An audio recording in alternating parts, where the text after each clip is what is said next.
Bien amigos, estamos con el señor Larry Oruro, que es el gestor de los proyectos de Pachamama Raimi en el Perú. Vamos a conversar con él de varios temas.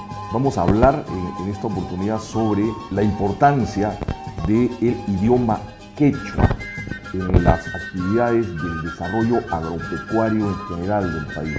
Está de más decir lo olvidada que está el idioma quechua y en general las lenguas nativas en nuestro país, en el uso cotidiano de los peruanos y particularmente de los peruanos del Ande y particularmente del Ande rural.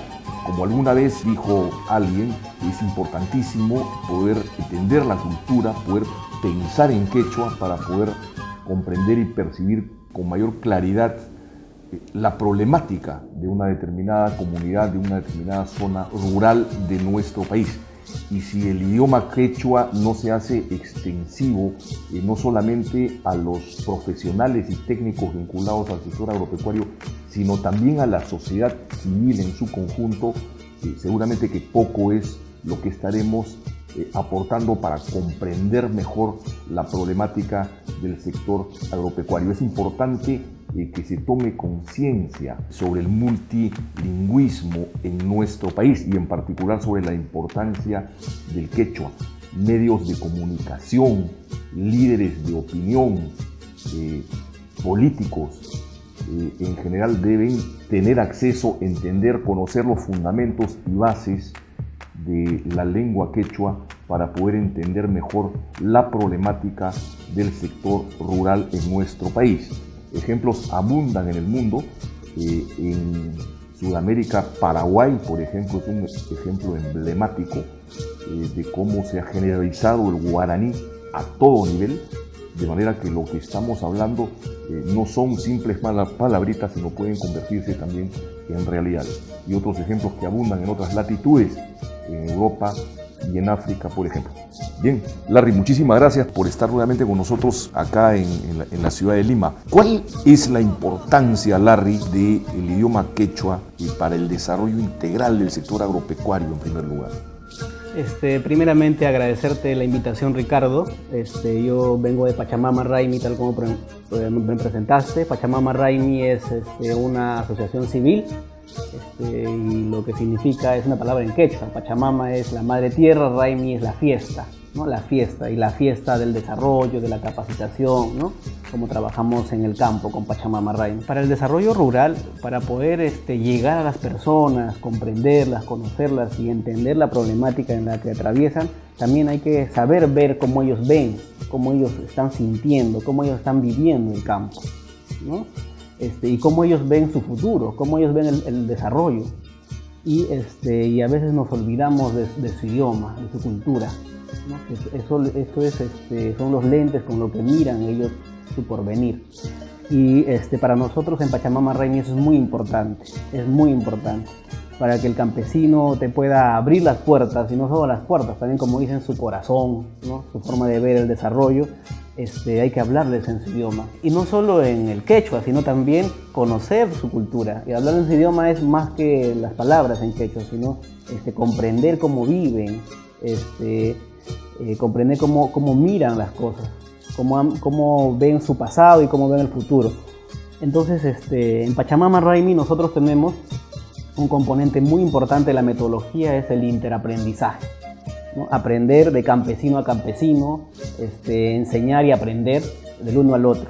Y para poder enseñar o para poder aprender del otro es importante saber escuchar. Hay que escuchar al otro. Entonces, escuchar es conocerlo, para empezar, ponerse en la posición del otro. Te escuchas cuando hablan en su idioma, en quechua, por ejemplo, empiezas tú realmente a comprender lo que ellos quieren, lo que ellos están percibiendo. Muchas veces nos olvidamos de esto y pensamos que hacemos una capacitación, ¿no? En español o desde fuera, llegamos a la comunidad, estamos un día allí con ellos y le hacemos la capacitación, entonces vamos a llegar a muy pocas personas. Pero si es que vamos y les hablamos en su idioma, los acompañamos y los hablamos desde los problemas que ellos viven, conociendo su cultura, vamos a llegar más y nos van a abrir las puertas, ¿no? Y vamos a tener logros y resultados positivos. Pienso que ese es un componente importante. ¿Qué pasos deberían tomar, digamos, las autoridades nacionales y subnacionales para relanzar, digamos, el idioma quechua en el sector rural, sobre todo andino, por ejemplo?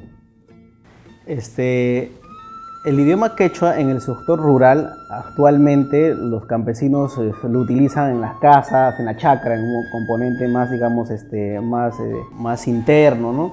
No tanto en las instituciones formales. La posta médica, las escuelas, la policía usa el español. O sea, todo el sistema administrativo está en el español. ¿No existen normas, digamos, planteadas por el Estado para facilitar, digamos, y de alguna manera no se cumplen? No se cumplen, así es. El quechua es oficial, pero no se cumplen. Vamos a ver, digamos, en una localidad apartada del Cusco, no es común que, digamos, el puesto policial tenga algún personal que domine el idioma quechua, o en una oficina administrativa, en un municipio o en un banco, por ejemplo. No es común, y si es que hay alguien que domina el quechua, curiosamente se reprime, se retrae, no usa el quechua, porque el quechua lo relaciona como atraso, como pobreza, ¿no? Y el idioma español lo relacionan como si tuviera el estatus, la autoridad, ¿no? Entonces las instituciones estatales e incluso privadas, como dices, bancos también, utilizan el español para poder un poquito diferenciarse del estatus de los campesinos, pero al hacer eso se alejan de ellos. O sea, hay una barrera ahí, ¿no? De comunicación, de comprensión, ¿no? Y eso pues dificulta el trabajo con los campesinos, con el campo, ¿no? Entonces, de la experiencia de Pachamama Raimi, por ejemplo, yo deduzco que han logrado cambiar un poco el chip de la mentalidad del campesino andino en temas tan básicos y tan importantes como la vivienda, la necesidad de, por ejemplo, preservar la salud. No debe ser complicado cambiar el chip también de mucha gente en el sentido contrario a lo que tú dices, ¿no? De que entender más bien que el quechua es una gran lengua, es un gran legado, ¿no es cierto? Y que ustedes podrían ser de alguna manera los promotores de su recuperación. Yo he visto incluso más de un video promovido por Pachamama Raimi en idioma quechua. Así es. Háblanos un poquito de la mentalidad de Pachamama de cara al quechua, entonces. El campesino tradicionalmente, cuando llegamos a una comunidad, está acostumbrado, ¿no?, a estar con la cabeza agachada, ¿no?, y estirar la mano muchas veces, porque así lo hemos ido acostumbrando con muchos programas. Con nosotros el campesino empieza a levantar la cabeza, a estar orgulloso de sí mismo, ¿no?, porque lo consideramos, valoramos su esfuerzo, ¿no?, mejoramos su autoestima. Es un componente importante, la solidaridad entre ellos. Entonces ves un campesino que recibe su premio, que nosotros hacemos concursos entre campesinos, premiamos a los mejores, nos recibe su premio orgulloso porque ha trabajado, porque ha sudado, se ha esforzado, ¿no? Y eso es muy importante, por eso le eleva su autoestima, y al elevar su autoestima no tiene vergüenza de lo que es, no tiene vergüenza de su idioma, al contrario, quiere promoverlo, ¿no? Y lo hace. Entonces, cuando llegamos al campo no le pedimos, oye, habla en español para el video, sino tú habla como tú eres, como tú quieres, lo que tú quieres, como tú sientes, ahí está. Y como tú quieres explicarle a tus pares que te están viendo, a los otros, ¿no?, otros campesinos. Entonces, y así pues vamos generando contagio entre ellos, en personas que han mejorado su autoestima y ven su futuro con más optimismo, ¿no? Eso es muy importante para el idioma también. Nos hemos apartado por razones importantes un poco el tema, pero yo te había preguntado qué medidas concretas podían tomar, digamos, los gobiernos nacionales, subnacionales, regionales, locales, digamos, para relanzar el idioma quechua. Me decías, digamos, un poco, digamos, tener presencia en la parte administrativa, en los bancos, en las postas médicas, en los puestos policiales, en fin, en las escuelas, ¿no es cierto? ¿Qué más se podría hacer? En el Perú tenemos, digamos, un país, somos un país multilingüe, pero también al mismo tiempo hay una hipocresía, de alguna manera, de una parte de los bilingües que no utilizan el quechua, esconden su quechua, tienen vergüenza del quechua. Entonces, en las instituciones públicas tenemos muchos quechuahablantes, en la policía, en el sector salud, en el sector educación. lo que hay que hacer es premiar el uso del quechua allí, premiar y promover, es decir, si hay un quechua hablante en la posta médica, hay que premiar que use el quechua él, hay que premiarlo, promoverlo, ayudarlo a que pueda escribir, y así va a poder sentirse orgulloso de que es un quechua hablante. Estaba pensando, por ejemplo, en la típica americanada, Larry, por ejemplo, en muchos establecimientos o franquicias o incluso muchas empresas, sobre todo en Lima y en las grandes ciudades de nuestro país y del mundo, se suele premiar, por ejemplo, al empleado del mes, ¿no? Uno entra pues y ve la fotografía de repente en un negocio de comida rápida, claro, y aparece el empleado del mes por esto y por esto y por esto.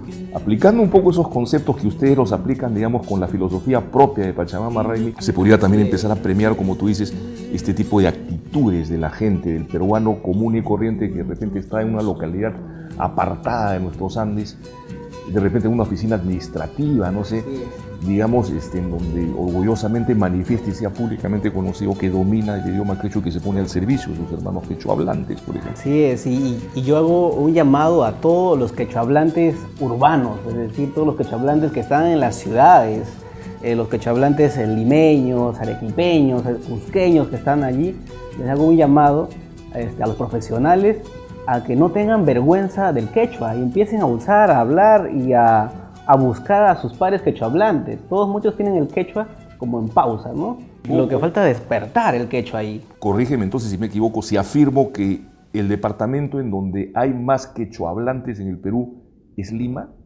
Es Lima, efectivamente. En Lima tenemos estadísticamente el grueso de quechuahablantes, pero también es una de las ciudades donde mucho se esconde el quechua, ¿no? Las generaciones que emigraron a los 40, 50 ahora son más o menos los abuelos, ¿no? Y ellos hablan quechua. Entonces lo que falta es que los profesionales, que nosotros seamos los líderes usando el quechua, destapemos y contagiemos al resto a que puedan usar el quechua. Y así gozar de los beneficios de ser bilingües o ser multilingües, hablar más idiomas, ¿no? El español, el quechua, el inglés y otros, y tiene esos beneficios tanto para los niños como estimulación natural, ¿no? Y para los adultos también, para que podamos estar más ágiles, ¿no? En nuestro cerebro, etc. Hay unos beneficios, una lista gigante de beneficios de ser multilingüe. Y es, digamos, el hecho de ser multilingüe, entiendo yo, es un indicador, digamos, del grado de nivel cultural, de instrucción y educativo que tiene una sociedad, ¿no? Digamos, los países del primer mundo, los países más desarrollados de Europa, los países escandinavos, Alemania, en fin, Inglaterra, Francia, es muy común que la gente sea multilingüe. Más bien, digamos, lo que no es común es que la gente solamente hable un idioma, ¿no? Así es, y hasta es mal visto ser monolingüe. O sea, hablar un solo idioma lo discrimina al que habla un solo idioma.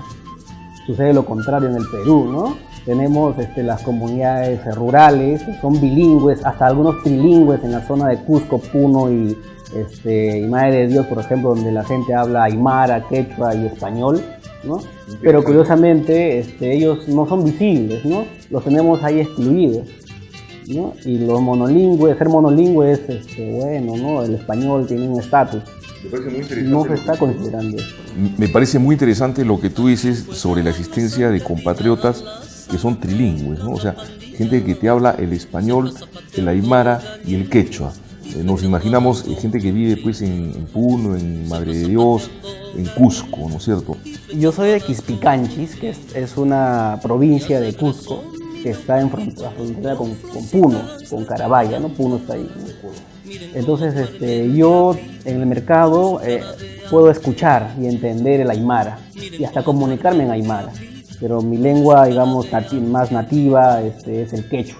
Entonces yo soy trilingüe por haber nacido en esa zona. El sistema formal educativo me ha enseñado el español, mis padres me han enseñado el quechua y la comunidad de lado me ha enseñado el aymara, ¿no?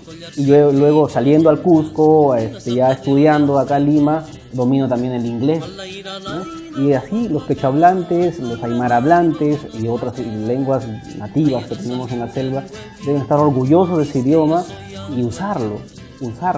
Yo quiero detenerme acá un momento, digamos, ese puñado, porque no deben ser mucho entonces, de compatriotas peruanos que son trilingües, por ejemplo, en la zona de Quispicanchis, de donde tú eres oriundo, Larry, deben ser personas con un gran potencial. Es decir, si a esas personas se les facilitan, digamos, las herramientas para tener una mejor educación, una mejor instrucción, de repente serían personas con una mayor facilidad para aprender otros idiomas, seguramente, alemán, inglés.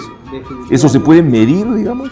Definitivamente, aprender varios idiomas, tener, digamos, como base, como lenguas maternas, vamos a llamarlo, el quechua, castellano y el aymara, te facilita aprender otros idiomas. Personalmente, no sé cómo es en el caso de otros, se me ha hecho muy fácil aprender a mí el inglés. De acuerdo. Y me imagino que no solamente el aprendizaje de idiomas, sino que te facilita, te da mayores herramientas para entender o acceder, digamos, a otro tipo de conocimientos, de oficios, de profesiones, de carreras. Así es, y también empezar a comprender y conocer a otras personas de otras culturas, ¿no? Empiezas a darte cuenta que no eres solo tú, ¿no? Cuando dominas un idioma, conoces una cultura, sientes como una cultura. Entonces, cuando dominas el quechua, el aymara u otros idiomas, vas conociendo la idiosincrasia de los otros y pues te vas dando cuenta que no eres el único en esas ideas. Entonces empiezas a ser intercultural, ¿no? Porque empiezas a valorar al otro, ¿no? Y la deuda que tenemos en el Perú es con el otro, con los quechohablantes, con los que hablan otros idiomas. Y el sector público, nuestros profesionales, todas las ONGs, las empresas que trabajan temas de desarrollo, se olvidan de este componente, que es muy, muy importante. Bien amigos, no se vayan, en el siguiente bloque vamos a hacer un reportaje sobre el programa Familia, que es también un modelo interesante en las regiones de Jaén y San Ignacio, en el departamento de Cajamarca, regiones de ceja de selva, muy parecidas a las del Valle de la Convención, Cusco, quizá un poco más plana en ciertas zonas, pero digamos netas productoras de café, cacao, frutos, en fin, con características muy similares, de un interesantísimo programa de recuperación de suelos con apoyo de mucha fertilización y que eleva considerablemente la productividad de quintales de café por hectárea. Realmente eso lo hemos podido comprobar, hemos estado allá y además, por supuesto, contribuye a recuperar áreas deforestadas y mejorar considerablemente el medio ambiente, estimados amigos. Con esto regresamos. Esto es Siembra, Alimentación y Desarrollo.